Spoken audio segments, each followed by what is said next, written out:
성경신학의 출발이 주경신학이고,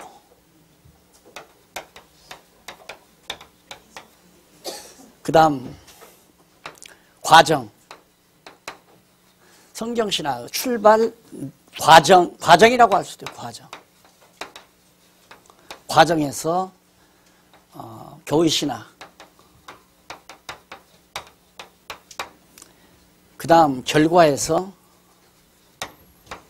역사, 실천신학. 우리가 성경신학은 성경신학이 출발하는데, 성경신학 안으로 진입하는데 성경을 해석하는 주경신학이 그 역할을 한다. 문을 열게 해서 이제 성경을 해석해야 되잖아요. 성경을 해석해 놓고 보니까 과정 속에서 교의신학이라는 게 정리가 돼요. 아까 말했듯이 뭐 계시관이라든가 또 신관, 인생관, 역사, 인간론, 구원론, 기독론, 교회론, 종말론, 이런 것들이 이 교의신학적 모든 내용들이 성경신학의 내용 속에, 과정이죠. 내용 속에. 출발, 내용 속에, 과정 내용 속에 다 흡수된다. 그리고 결과적으로 역사신학이 정리가 되고 실천신학도 깨끗하게 정리가 된다.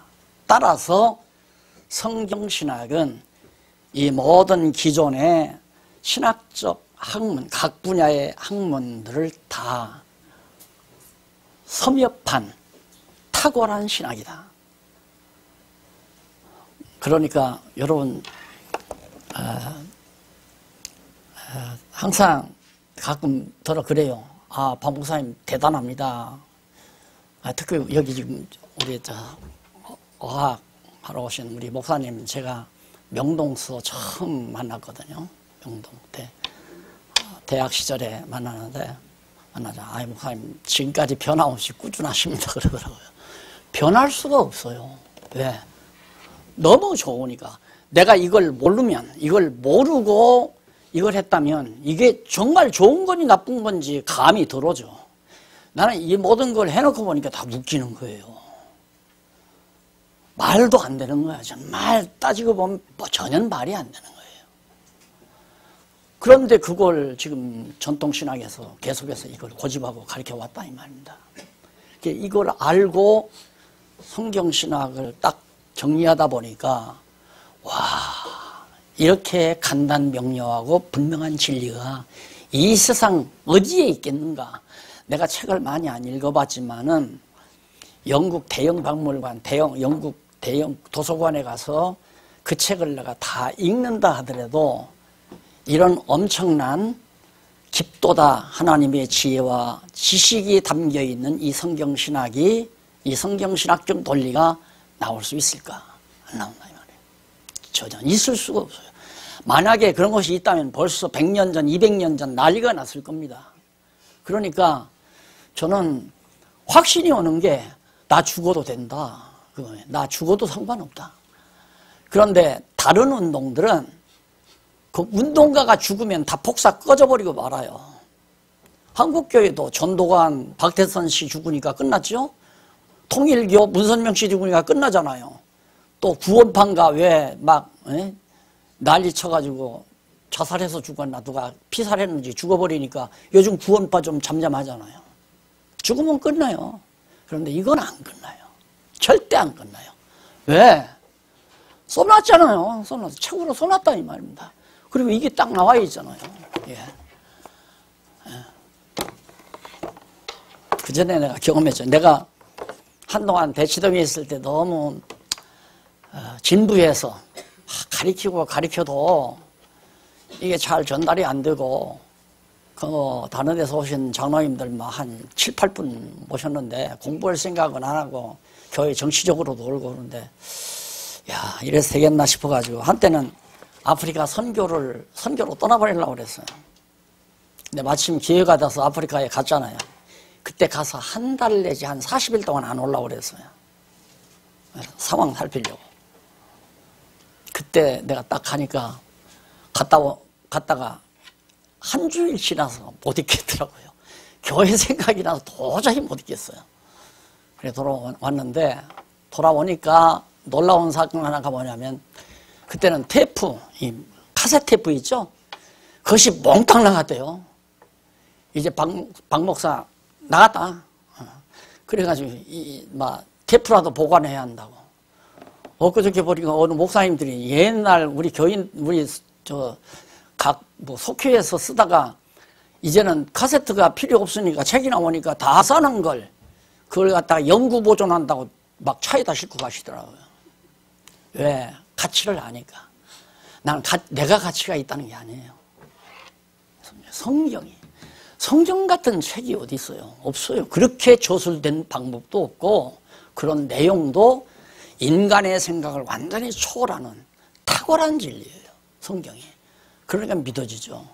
그러니까 우리 아까도 모여서들 목사님들 30만인데 전체가 30만인데 17만은 무신론자가 되고 3만 명인가는 택시기사가 되고 몇천 명인가 몇만 명인가는 점쟁이가 되고 그러다 그럽니다.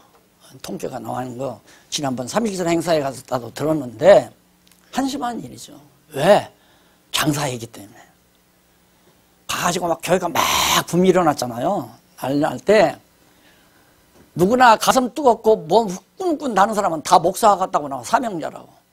그런데다가 막 통신과 교육을 통해서 전국에다가 막 뿌려버린 거예요. 그게 통신과 책 보고 책도 이런 책만 봐서도 모르지. 그냥 이런 것들 교회사 교육신학 해서 이렇게 만들어주고 그거 보내주고 다 했다면 학점 줘서 와라 졸업시켜주게.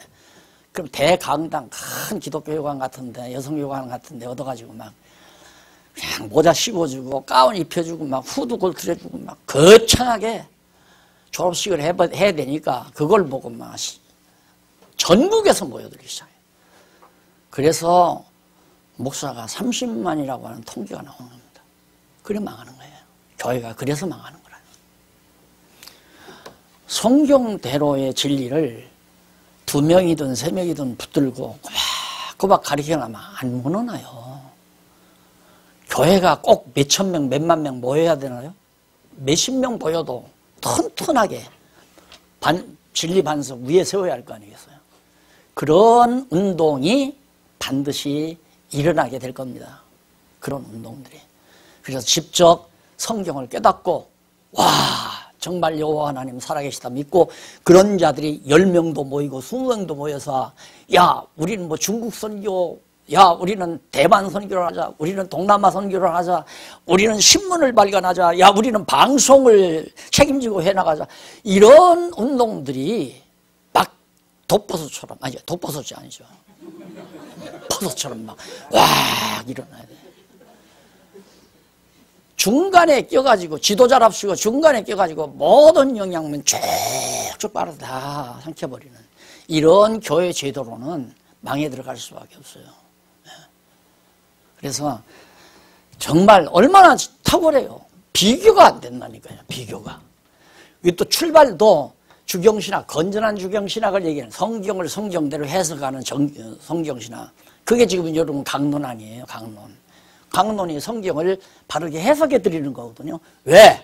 성경신학으로 들어가기 위해서. 그러면 처음에 개론 나오죠? 딱 개론. 성경 전체를 윤곽 잡아서 논리적으로 딱 잡아가지고 개론 공부하고 창세기부터 차근차근 해서 주경신학을 해나가는 거예요. 성경 해석을, 강론을 통해서 성경 해석을 해나가는 거예요. 하다 보니까, 와, 과정 속에서 하나님이 신론이 나오고, 인간론이 나오고, 구원론이 나오고, 기독론이 나오고, 교회론이 나오고, 종말론이 다 나와요. 다 나와요.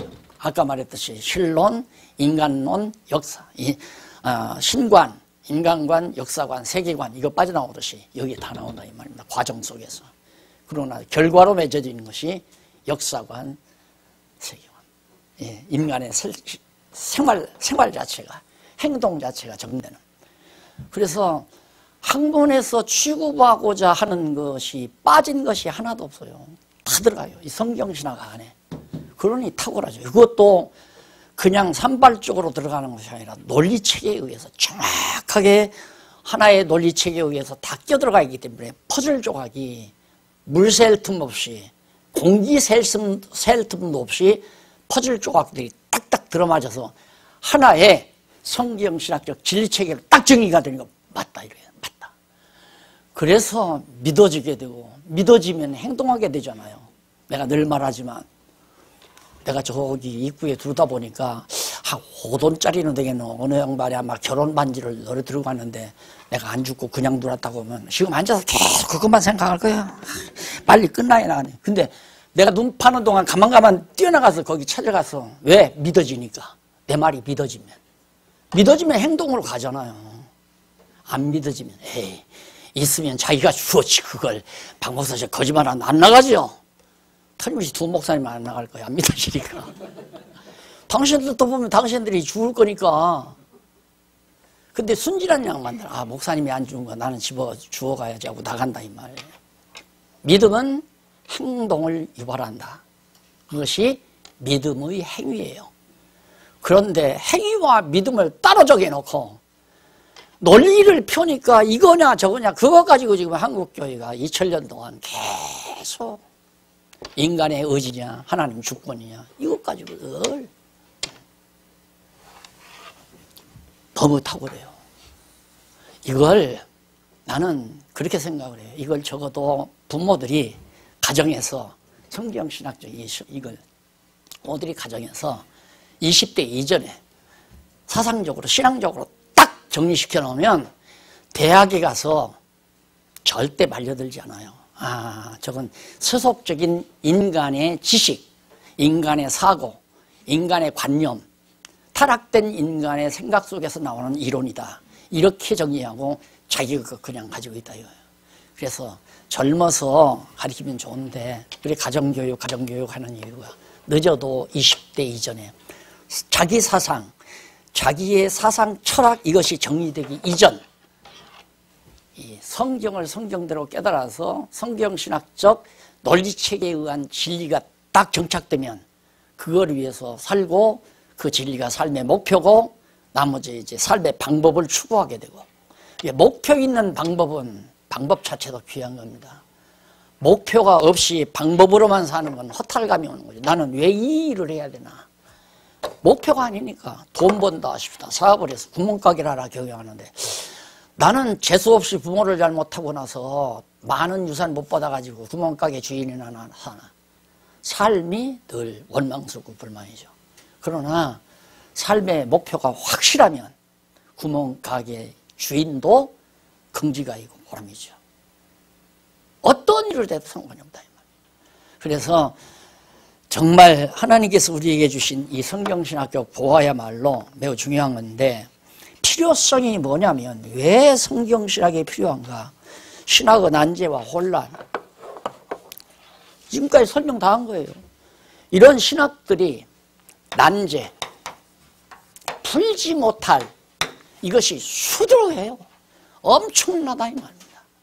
못 푸는 것이 풀려지지 않는 것 앞뒤가 맞지 않는 것 이런 것들이 그리고 그러다 난제가 되다 보니까 혼란이 와요.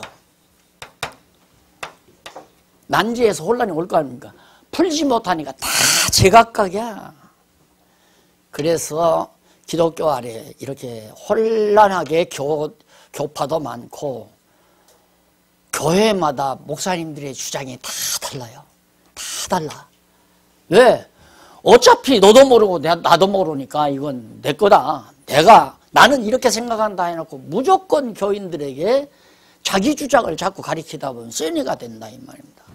그러니까 한 교회에서 5년 내지 10년 되면 죽는 날까지 그 교회 귀신이 되고 사는 거예요. 그 교회 귀신이 돼서. 왜? 이미 쇠뇌가 다 됐기 때문에 못 가요. 다른 데 가서 무슨 얘기 우리 목사님하고 틀리네. 저 이단인가 보다 이렇게 된다고요. 한번 여러분들이 실습을 해보세요. 다른 교회 가면 다 달라요. 교회마다 달라요. 그래가지고 결국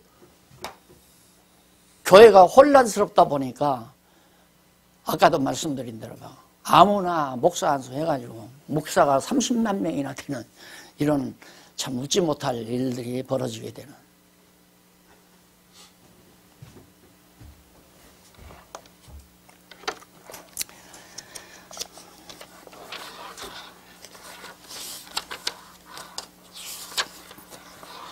그 다음에 이제 난제와 혼란이 있기 때문에 성경신학은 반드시 필요하다. 그 다음 인본주의 신학의 도전입니다. 인본주의 신학. 요즘 가장 대표적인 것이 인본주의 신학은 성경관에 있어서 문서설이에요. 문서설. 성경은 하나님의 말씀이 아니고 과거 고대로부터 흘러내려오는 고대 문서들, 신화들 이런 것들을 주워 모은 것이 창세기의 내용에 많이 담겨져 있고 그 다음 그 위의 역사도 그냥 이런 얘기 저런 얘기들로 이런 사건 저런 이스라엘 민족 사건이라든가 애굽 사건이라든가 이런 사건들의 기록을 이렇게 수집해서 모아놓은 것이다. 그게 문서설이라 해요. 그러니 이게 안 나오면 그럼 지금 다 넘어갔잖아요. 그리고 극단적으로는 하나님 죽었다. 하나님 죽었다 이거예요. 사신신앙. 이걸 아무도 방어를 못하는 겁니다. 방어할 내용이 있어야 방어를 하죠. 이정미 판결문 낭독할 때 그 논리 여러분들 들어보셨죠? 누구도 그 논리 앞에 빈틈없이 법관들이 만들어내는 거 아닙니까? 그러니까 싸움에서 이기려면 논리가 있어야 되거든요. 확실한 논리. 이것은 이래서 이렇고 이렇기 때문에 이것은 아니고 이렇다라고 얘기를 해야 하나님이 죽었다. 또 틀렸다. 왜냐? 이것은 이렇고 이래서 이렇기 때문에 죽은 것이 아니라 살아계시다. 이렇게 말할 수 있는 논리가 있어야 이기는 거 아닙니까? 이것도 있어요. 성경신앙은 있다 이 말이에요.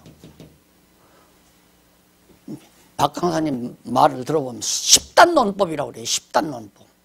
세상 학문 아무리 많아봐도 3단 논법이 아니에요. 3단 논법 철학에서. 근데 우리 성경신앙은 10단 논법이라 해요. 절대 무너뜨릴 수 없는, 듣기만 하면 누구든지 맞네? 맞는 것 같네? 그러니까 이런 현상이 나와요. 이 성경신학 논리를 딱 들으면 그냥 묵묵무다. 말없이. 왜? 반항할 수 없으니까 말없이 가만히 있는 거야. 그럴듯하네? 이건 좀 아니 꼽다 이거야. 말은 그럴듯하다.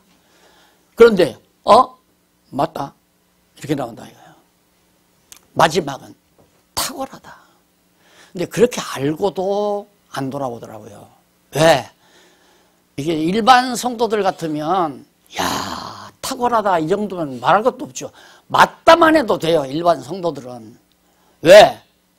이런 구체적인 내용들을 모르니까, 전통적인 신학을 모르니까 맞네. 이론적으로는 맞다. 그래서 믿는 거예요. 그런데 목사님들, 공부를 했다고 하는 목사님들은 내 주장과 다르다 이거야. 그러니까 논리가 매우 탁월하지만 나는 그렇게는 못하겠다. 왜? 내가 여지껏 몇십 년 동안 우리 교인들에게 그렇게 가르쳐놨는데 야 이게 아무리 좋다 하더라도 내가 가서 교인들 앞에 내 지금까지 가르친 거 다 잘못됐어. 내가 모르고 가르친 거요. 이렇게 해야 할 거 아니에요. 이거 하기가 힘든 거예요, 여러분. 그러니까 목사님들이 깨닫고 바꾸지 못하는 이유가 자기 체면 얼굴 때문에 못 바꾼다 이 말이에요. 아는데도 너무 분명하고 확실한데도. 그래서 이게 어려운 겁니다. 그래 우리에게도 40년 역사가 필요하다. 광야 40년이 필요하다. 세대 교체가 돼야 돼요. 이게. 안 그러면 안 된다니까. 버릴 수 있겠어요? 만약에 교인들 수백 명 앞에서 내가 지금까지 가르친 것은 세속 철학적인 이론을 가르친 겁니다. 이제부터는 성경대로 가르치겠습니다 하고 가르쳐보세요. 한 번 목사님이 성질이 급해가지고 그걸 깨닫고 하다가 한마 들으면 도끼로 찍혀 죽일 뻔 알았어요. 교인들이 도끼 들고 들어와가지고 교회도 크지도 않은데 그게 쉬운 일이 아니란 말입니다. 그러니 우리가 정말 아무리 인간 보기에 고달퍼도 이건 너무 탁월하니까 놓을 수가 없는 거죠. 무엇하고도 바꿀 수가 없는. 그래서 질그릇 속에 보아라는 말이 그래서 나오는 거고요. 인본주의 신학 도전 때문에 성경신학은. 그래서 성경신학이야말로 전통적으로 수백 년 동안 내려오는 신학의 난제와 혼란을 말끔히 정리할 수 있다. 그리고 지금 만연해가는 인본주의 신학을 얼마든지 제거할 수 있다. 그들과의 싸움에서 승리할 수 있다 이거예요. 성경신학이라는 거예요. 그 다음 세 번째는 사이비 신학운동의 발흥. 이게 여기와 좀 맞는 거예요. 난제가 많으니까 그 난제를 풀기 위해서 자기 나름대로 뭐 하나를 딱 드러내요. 예를 들면 율법은 지키는 게 아니라 율법 지킨다고 우리 구원 못 얻는다. 구원은 믿음으로 말미암아 얻는다. 그래서 구원파가 생긴 거 아니에요. 그 사람들의 출발점은 난제에 대한 고민으로부터 출발해요. 안 풀린다 이 말이에요. 율법을 지켜야 되느냐 안 지켜야 되느냐. 율법 범하면 지옥 가느냐 구원 받느냐. 율법 범하고도 구원 받느냐. 아니다. 율법 지켜야 된다. 구원받은 자는 율법을 지켜야 된다. 그럼 구원받고 율법 범하면 그럼 지옥 간다. 이게 앞뒤가 어떻게 맞지 않아서 혼란스러우니까 이 사람들이 막 말하는 거예요. 율법은 이미 다 폐지됐다. 율법은 우리와 관계없다. 믿기만 하면 구원 얻는다. 이게 다 믿기만 하면.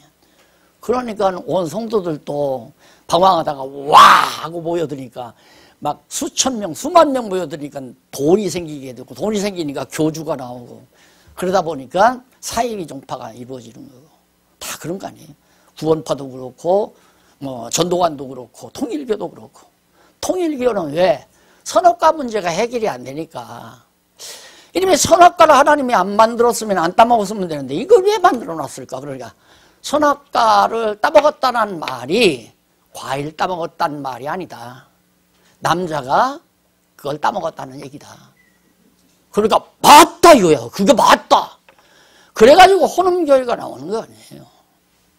이 난제 때문에 이걸 못 풀어내니까 하나님께서 선악과 왜 만들었습니까? 하면 나도 모른다. 나도 천국 가서 제일 먼저 그것부터 물어봐야 되겠다. 어느 주석학 교수가 박사가 그렇게 대답했대요. 이 말씀을 듣고 이제 선악과 문제가 해결이 된 거예요. 그러니까 찾아간 거예요. 그 목사님을. 목사님 질문 하나 있어 왔습니다. 뭐요? 그러니까 하나님께서 왜 선악과를 왜 만드셨을까요? 그러니까 야 이 사람아 나도 지금 천국 가면 하나님께 제일 먼저 그것부터 물어보려고 하네 이 사람아. 그러니 이단이 생기죠. 사이비 종파들이 일어나죠. 자 그러면 성경신학은 난제가 하나도 없죠? 난제가 하나도 없어요. 다 해답이 떨어져요. 깨끗해요.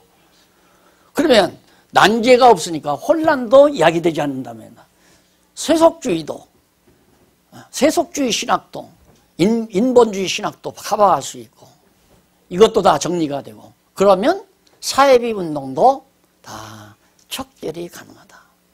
세상에 이런 무기가 어디 있어요? 이런 무기가 탁월한 무기예요.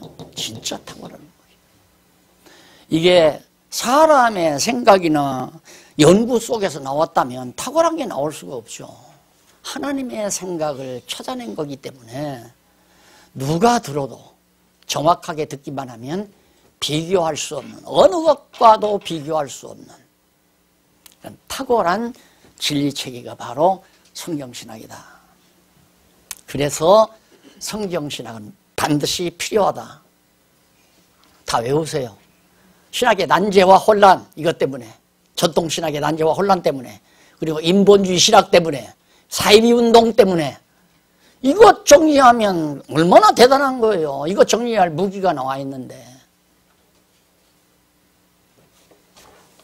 4절 성경신학의 목적입니다. 무슨 목적인가? 첫째는 성경적 바른 신관 정립이죠. 지금까지는 하나님에 대해서 바르게 정립을 못했어요. 왜? 하나님이 절대 주권적으로 당신의 뜻대로 섭리를 해나간다 그래놓고도 인간이 잘못하면 하나님은 뜻을 바꾸신다. 이런 것이 가장 보수주의적 사고란 말입니다. 하나님이 다 작정해서 일을 섭리해 가시다가도 인간이 잘못하게 되면 뜻을 돌이키신다. 성경에 있으니까 뜻을 돌이킨다고 있으니까. 그러니까 하나님의 절대 주권이 안 믿어지는 거예요. 신관이 정확하게 합니다. 그리고 제일 첫째는 하나님이 존재하는가 존재하지 않는가가 정리가 안 돼요. 그러니까 오죽하면 아인슈타인이 20세기 지성 아닙니까? 결론은 그거예요. 불가지론.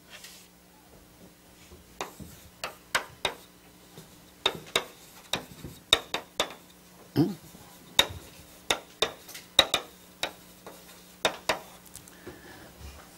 안다는 것은 하나님이 계시거나 안 계시거나 그걸 안다는 것은 불가하다. 가능할 수가 없다.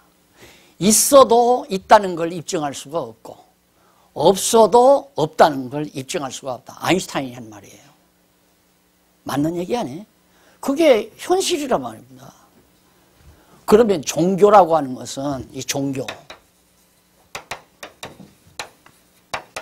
최고자의 가르침이라는 말인데 최고의 가르침이라는 말인데 이게 바로 하나님 안에 신의 가르침이 있는 곳이 종교란 말입니다. 신의 가르침이 있는 거 그게 종교인데 하나님이 있는지 없는지도 모르는데 하나님의 가르침을 어떻게 우리가 알아요? 안 그래요? 이게 존재 문제가 가장 중요하다 이 말이에요. 근데 그걸 알 수가 없다. 그러니까 머리 좋고 만만한 사람은 생각을 가지고 있는 사람은 종교가 없어요. 하나님을 의지 안 해요. 자기 실력을 의지하고 자기 능력을 의지하죠. 하다가 낙심할망정 내 주먹 믿고 산다. 이러고서 알죠. 그런데 누구만 종교를 찾는가? 힘없고 가난하고 병든 사람. 이런 사람들이 자연히 이제 뭐 불당을 찾든가 예배당을 찾든가 그러고 찾아오는 경우가 도로도로 있다 이 말이에요. 그러니까 바로 성경적 바른 신관, 올바른 신관이란 어떤 신이냐? 신은 존재하는가? 존재한다. 그런데 존재하는 신은 어떤 신인가? 요 두 개는 확실히 해결돼야 되잖아요. 내가 가지고 있는 나는 신관을 지니고 있다. 나는 신을 믿고 있다. 어떤 신? 살아 역사와 인생을 세계를 주관하시는 전능하신 창조주 신을 나는 의지하고 산다. 이 신관이란 그 신은 어떤 분이냐? 신실하시고 전능자이시며 주권자이시고 영원하시고 자비로우신 신이다. 그런 신관에 대한 확증을 시키는데 바로 성경신학의 목적이다. 그래서 성경신학을 하게 되면 뭐 신관에 대한 신관이 정확하게 바른 신관이 정립이 가능한 거죠. 내용은 제가 대충 줄거리만 말씀을 드리니까 집에 가셔서 책 다 보시는 것만요. 책을 읽어보세요. 읽어보시면 지금 내가 설명한 내용을 좀 친밀하게 문법에 맞춰서 설명을 해드린 거니까 이거 일일이 다 읽다가 보면 한 60시간에 하려면은 반년 가까이 해야 되잖아요. 8, 9월까지 해야 되니까 대충 줄기만 말씀을 드립니다. 그 다음에 두 번째는 성경적 바른 가치관입니다. 성경신학의 목적은 인간의 가치가 어디 있는가? 나는 왜 살아야 되나? 나는 무엇을 위해서 땀 흘려야 되나? 나는 이 일을 왜 하는가? 이런 문제들을 다 문제에 대한 해답을 줄 수 있는 것이 가치관이에요. 아, 저 사람은 가치관이 있는 사람이다, 없는 사람이다. 네, 가치관이 없는 사람은 그때그때 상황 따라서 살아가게 됩니다. 삶에 대한 구체적인 내용이 시작이 안 될 때, 젊은 날 20대 그때는 돈이 귀한 게 아니에요. 내 이상에 맞는 여자가 누구냐, 또 아니면 내 이상에 맞는 남자가 누구냐. 남자, 여자, 자기 배필에 대한 관심이 최고로 극대화되는 데입니다. 10대부터 벌써 그런 생각을 하죠. 그러나 결혼해서 딱 살면서 자녀 낳게 되면 그 다음에는 배필이 뭐 내 이상에 맞고 안 맞고가 문제가 아니에요. 우선 돈 벌어야 애기 우유도 먹이고 기르고 가르치고 키워나갈 수 있으니까 돈. 그게 가치관의 변화가 왔죠?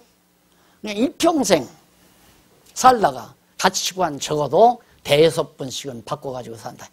지금 보통 60대만 접어들면 건강. 60대 건강 찾는 사람은 괜찮아요, 적어도. 50대부터 건강. 야, 그거 먹으면 안 된다. 커피 마시라니까. 난 그거 안 마셔. 왜? 건강 생각해서. 여기도 앉아보면 그러더라니까. 아직도 건강 챙길 나이는 아니던데. 예. 그러면 조금 가면 어떻게? 노후 문제, 노후. 내가 노후를 대비해야 한다. 가치관이 일평생 바꾸면서 상황 따라 가치관의 변화가 오는 거예요. 그런데 성경신학은 하나의 가치관으로 10대부터 마지막 운명하는 날까지 그 가치관을 가지고 줄기차게 요동 없이 살아가는 거죠. 표대를 향해서 바울이 표대를 향해서 달려간다고 그러잖아요. 가치관이 너무 분명하니까. 나는 이 세상에 왜 태어난 나를 아는 사람은 가치관이 있는 사람이에요. 왜 태어난 나를 모르는 사람은 우리 어머니 아버지가 좋아서 나왔지 뭐 이런 사람은 한심한 사람이라.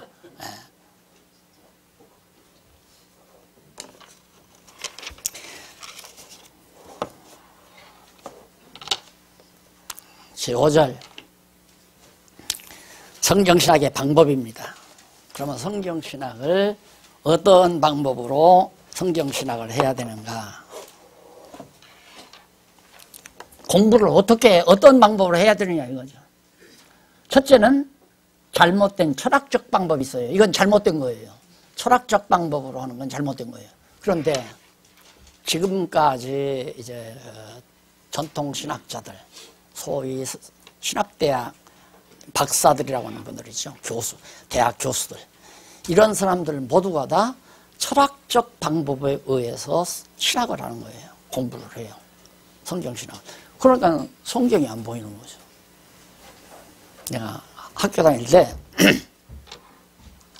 누가 이제 성경에 대해서 이렇게 물어요. 어느 학생이 물으니까 야, 이 사람아, 여기는 성경학교 아니야. 신학교니까 그건 성경학교 가서 공부하고 오라고. 그러니 성경을 얼마나 하대하는 거예요. 여기는 성경학교가 아니다 이거야. 그 말은 뭐냐면 여기는 적어도 철학적 방법에 의해서 학문을 하고 있는 대단히 고상한 학문의 전당이다 이거죠. 아니, 잘못된 거예요.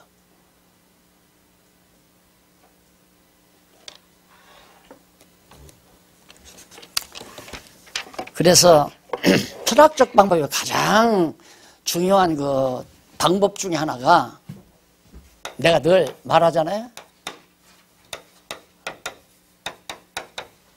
가정, 거짓으로 가장 원인을, 근본을 정해놔요.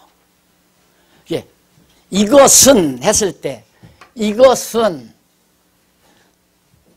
이렇고 이래서 이렇기 때문에 이건 이다. 대전제가 있어야 돼요. 최고의 전제가. 뭐 어떤 논리든지. 그런데 철학은 확증이 아닌 가정을 해놔요. 철학 방법은 가정을 통해서. 그러니까 있는지 없는지는 모르지만 제1 원인, 근본 원인이 있을 거다. 이런 식으로 그걸 정해놓고 차근차근 원인에 의해서 논리를 빼내는 거죠. 똑같잖아요. 성경을 통해서 하나님을 모르니까, 하나님이 있는지 없는지 모르니까 그냥 하나님은 있다고 가정하자. 하나님은 존재한다고 가정하자. 어떤 하나님이? 이러한 하나님이. 예를 들면 잘하면 복 주고 잘못하면 벌을 주는, 잘하면 천국 보내고 잘못하면 지옥 보내는 그런 하나님이 존재한다고 확증이 없으니까 가정 아니에요?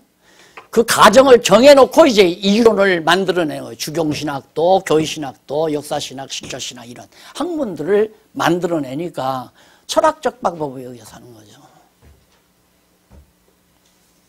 잘못된 철학적 방법으로는 아니다. 왜? 철학적 방법은 이성에 의한 사색적 방법이기 때문에, 그러니까 가정이라는 것도 생각을 해서 관념 속에 이런 신은 존재할 거다, 이렇게 관념을 가지는 거예요. 그 관념을 가지고 관념적 논리체계를 이끌어가는 거죠. 그래서 그런 이성에 의한 사색적 방법이 있고 의식에 의한 경험적 방법이 있어요. 철학에. 경험이라는 것은 뭐냐면 내가 이런 음식을 먹으니까 건강이 나빠지더라, 이게 이제 경험하는 거 아니에요? 자기 경험. 신앙도 그래요. 신앙도 상상을 하는 거예요. 갑자기 자기가 돈을 벌었어요. 엄청난 돈을 벌었는데 내가 지난 주일날 11조를 2달치를 한꺼번에 냈더니만 하나님께서 대박을 터뜨렸구나. 관념이에요. 자기 관념. 그래서 그걸 여기 나와서 간직으로 하는 거예요. 근데 경험했다 이거야. 봐라, 나 갑자기 돈 벌었다. 5천만 원이나 벌었다. 5천만 원. 근데 지난 주일날 내가 2달치를 한꺼번에 그냥 11조를 냈더니만 하나님께서 그냥 대박 쏟아줬다. 이것이 경험적으로 만들어내는 이론이라고 합니다. 우리는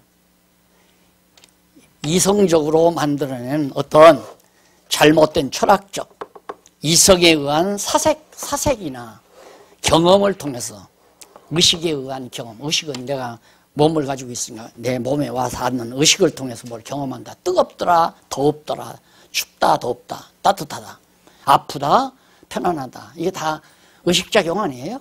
그렇게 내가 경험하는 거죠. 그래서 경험이나 사색, 이것이 철학을 하는 두 가지 방법인데 이게 이제 계몽주의 시대에 접어들면서 바뀌어지는 거예요. 그래서 과학 철학, 관념 철학 둘로 바뀌는 거예요. 관념과 경험. 경험, 관념, 경험. 이게 이제 두 가지 학문 방법인데 철학적인 방법인데 이걸 이제 나눠요. 이것은 완전히 그냥 전통적인 지금 이제 이것만을 가리켜서 철학이라고 하고 이것을 가리켜서 이제 과학이라고 해요.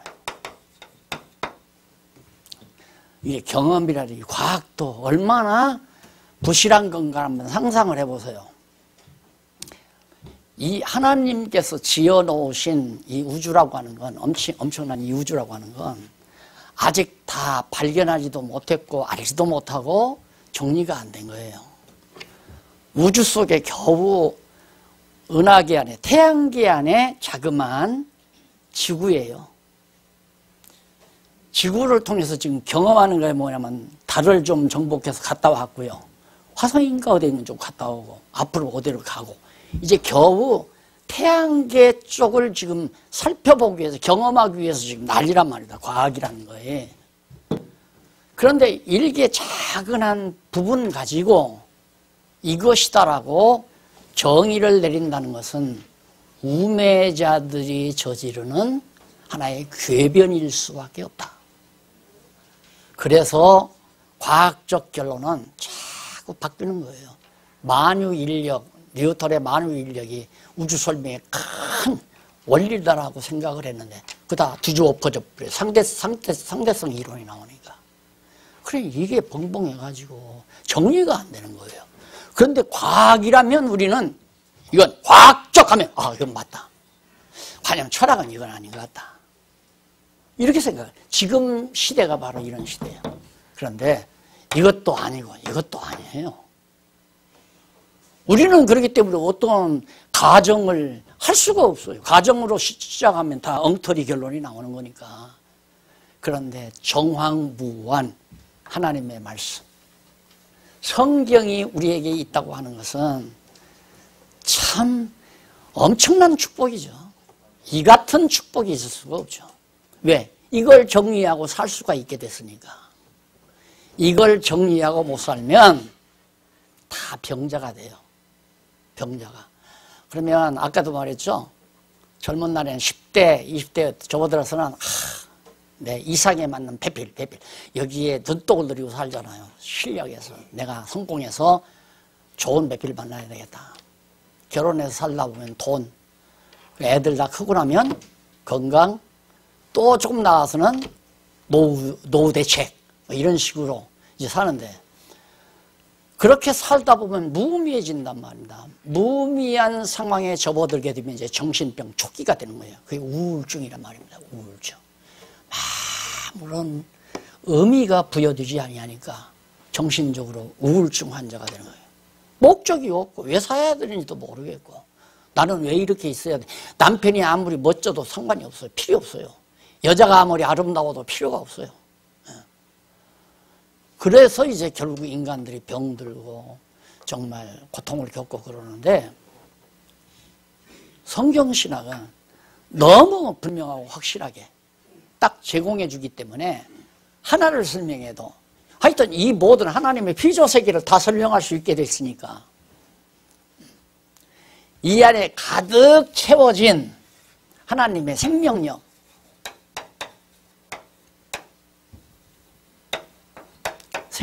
생명의 기. 생명이란 무엇인가 여러분 사골에서 봤잖아요. 이게 바로 이거에 대한 설명이에요. 이거에 대한 설명. 하나님은 생명의 근원이시고 하나님은 하나님의 본질이 생명이시다. 딱 나왔잖아요. 그게 딱 정리가 되니까 겁날 거 하나도 없죠. 째째한 생각도 물러나고 나버리는 거고, 구태여 별것도 아닌 것 같고 아웅다웅 하고자 하는 그런 생각도 없어져 버리고, 다만 이 엄청난 진리의 보화를 어떻게 하면 좋은 분들과 함께 나누면서 함께 기뻐할 수 있을까? 그것뿐이에요. 너무 좋으니까. 이것만 깨달으면 가난해도 좋고 병들어도 좋고 멸시받아도 좋고 존대받아도 좋고, 좋지 않은 게 하나도 없어져 버리니까, 좋지 않은 것이 없어져 버리니까 다 좋으니까 궁극적으로 깨닫게 되면 내가 그 생명의 근원이신 하나님의 생명의 기를 받아서 지금도 살고 움직이고 존재한다. 내 힘으로 사는 게 아니라 하나님이 살게 해서 산다. 이게 나와버리니까 과거 한탄할 것도 없고 미래를 걱정할 것도 없고 오늘 살게 하시는 하나님 경외하며 사는 것이 최고의 인간의 본분이다. 이게 딱 떨어지잖아요. 그래서 올바른 철학적 방법은 잘못되고 중요한 것은 올바른 신학적 방법이 있어야 된다. 성경신학 공부 방법은 어떻게 올바른 신학적 방법이어야 된다 이 말이에요. 그 올바른 신학적 방법이 첫째는 한쪽 가로 1번 밑에 나오죠. 유실론적 방법입니다. 두 번째는 계시 의존 사색 방법. 그리고 세 번째는 신적 계시에 의한 방법. 지금 건전하게 생각하는 그런 하나의 방법들은 기독교 유실론, 하나님이 존재한다고 하는 대전제에서부터 성경신학을 한다. 이제 이런 유실론적 방법. 그다음 계시 의존이라는 성경을 의존해서 공부하는 방법. 성경을 의존해서 사색하는 방법. 그런데 마지막은 신적 계시에 의한 방법. 하나님께서 계시하신 성경, 이것과 계시 의존 사색 방법과 어떻게 보면 비슷한 거죠? 아니에요. 비슷한 게 아니에요. 여기는 성경을 통해서 사색을 한다. 자기가 생각을 만들어내는, 잘못하면 철학으로 떨어져요. 성경 의존 계시 방법은 철학으로 떨어져요. 사색을 통해서 공부하면. 근데 이건 완전히 세 번째는 신적 계시에 의한 방법. 오직 성경을 통해서 공부가 이루어지는데, 이것이 이제 우리 성경신학의 유일한 방법이죠. 성경에 의해서. 그러니까 여러분 교회 개혁론 보셨죠? 한 200페이지도 안 되는 책에 성경이 한 500여 개의 구절이 인용이 되어 있어요. 그래 완전히 성경 의존의 방법이죠. 사색한 게 아니라 성경에 완전 의존했다. 그러니까 성경에 교회 개혁론이라는 건 없잖아요. 성경에 교회 개혁론은 없는데 그러면 교회가 개혁이 돼야 된다. 이걸 주장하려면 성경에 의해서 주장이 돼야 된다 이 말이죠. 그렇기 때문에 우리가 성경신학의 학문적 방법은 철저하게 성경에 의존해서 해야 된다. 다른 거 하면 뭐 지금까지 여러분 기독교 서점, 기독교 서회 종로에 있는 거기 가면 엄청나요. 자유주의 신학자들의 책이 얼마나 많이 있어요. 보수주의 학자들은 별로 책 못 내지만은 왜? 할 얘기가 없으니까 책 못 내는 거예요. 근데 저 사람들은 할 얘기가 너무 많아요. 왜? 몇천 년 동안 계속 전해 내려오는 철학적 이론이 있잖아요. 이 철학적 이론. 이거에다가 우리 기독교적인 걸 가미해서 책 쓰고 하니까 지성인들은 그 말에 다 넘어가 버리면 맞다. 예, 맞다. 그래서 다 자유주의 신학자들이 되고 보수주의 신학자들은 점점 맥이 풀려져 가고 이제 후대가 없어요. 보수주의 신학에 젊은이들은 별로 안 가요. 누가 가느냐? 아버지가 지금 예를 들어서 한 50대 중반이나 60대쯤 지금 거의 목회를 한다 이거예요. 내 아들놈이 대학을 나왔다. 고등학교를 나왔다. 엄마 너 신학교 가. 왜? 아버지가 교회 물려주려고. 그런 케이스가 젊은 놈들이 들어오는 게 있어요. 그리고는 어떤 분들이 들어오느냐. 장로 돼가지고 교회에서 목사 심부름만 죽도록 20, 30년씩 20년씩 하다가 열통 터지니까 에이 내가 해버리겠다 하고 그래서 신학교 오는 분들이 있어요. 장로님들이. 그것이 우리나라에서는 정주영 그 회장이 이거 대통령만 바뀌면 전부 돈을 자꾸 뺏어가니까 열불 났다 이거예요. 이거 에이 내가 해버리고 만다고 대통령 나왔다 떨어졌잖아요. 똑같아요 교회도.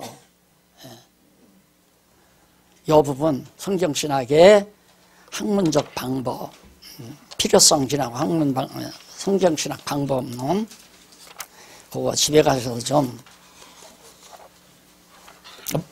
목적하고 이거 어디야? 네. 아닌데? 몇 페이지예요? 네, 성경신학 방법 48페이지. 여기서 그 이후 원리까지 성경신학의 원리 그 부분도 집에 가서 한번 읽어보시고 다음 주 토요일 날 또 만나 뵙도록 하겠습니다. 기도하십시다. 하나님 아버지, 우리 질그릇 같은 우리 속에 어쩌면 이렇게 대단하고 탁월한 진리를 우리에게 안겨주셨는지 생각할 때마다 정말 새스라쳐 놀라지 않을 수 없습니다. 이 보화 잘 간직해서 오고 오는 후대들에게 전승해주는 슬기로운 청지기들이 되게 하시옵소서. 예수님 이름으로